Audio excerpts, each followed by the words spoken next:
السلام عليكم ورحمة الله وبركاته. نحمده ونصلي على رسوله الكريم.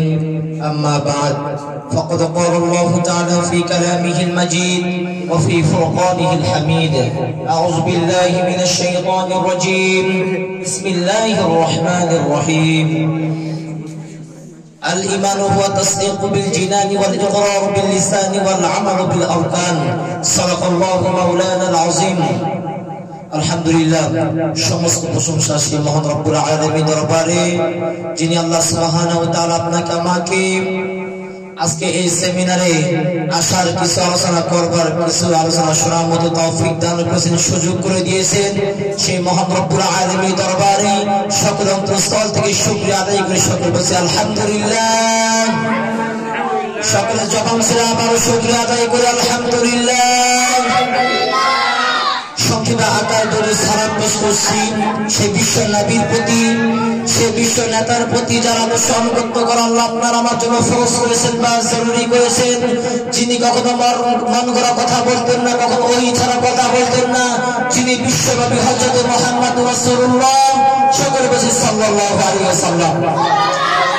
সম্মানিত উপস্থিতি, সম্মানিত হাজিরিন, আজকে আমার বক্তৃতা বিষয়বস্তু হচ্ছে আমাদের ঈমান সম্পর্কে।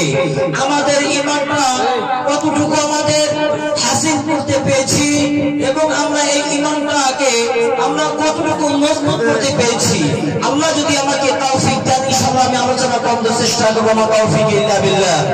সম্মানিত উপস্থিতি, সম্মানিত হাজিরিন, আমাদের ঈমানটা এরকম হয়ে গিয়েছে যে আমাদের ঈমানটাকে আমরা 2 টাকায় বিক্রি করে দিতেছি। কথা বলেন ঠিক কিনা মুসলমান?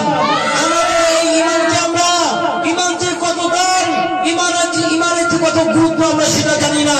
আল্লাহ পাক রব্বুল আলামিন নবী করিম সাল্লাল্লাহু আলাইহি ওয়াসাল্লাম হাদিসের মধ্যে বলেন, আল-মুমিনু আকরামু আলাল্লাহি আযজা ওয়া জাল্লা মিন বাদি মালাইকা।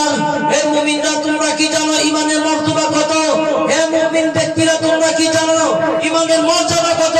আল্লাহর নবী বলেন যে আল্লাহ তাআলা যে ফেরেশতা রয়েছে, ওই ফেরেশতার চেয়ে একজন খাঁটি মুমিন ঈমানদারের মর্যাদা এবং দাম বেশি করে। সুবহানাল্লাহ।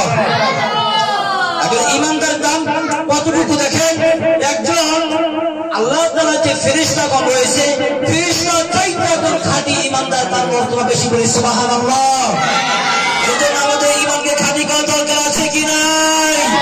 আমাদের ঈমানটাকে মজবুত করা দরকার আছে কি নাই? মুসলমান বলেন, এই ঈমান আমরা 2 টাকা কোন নেতার পিছনে, কোন মন্ত্রীর পিছনে আমাদের ঈমানকে আমরা বিক্রয় করে দিতে পারবো না। কথা বলে ঠিক কিনা মুসলমান? আমাদের ঈমানটাকে আপনাকে আমাকে খাঁটি করতে হবে। এই ঈমানটা দিয়ে আমি ঈমানবিহীন হয়ে যদি আমি কবরে যাই, আপনার আমার কি কবরের মধ্যে কি আপনার আমার জায়গা হবে বলেন?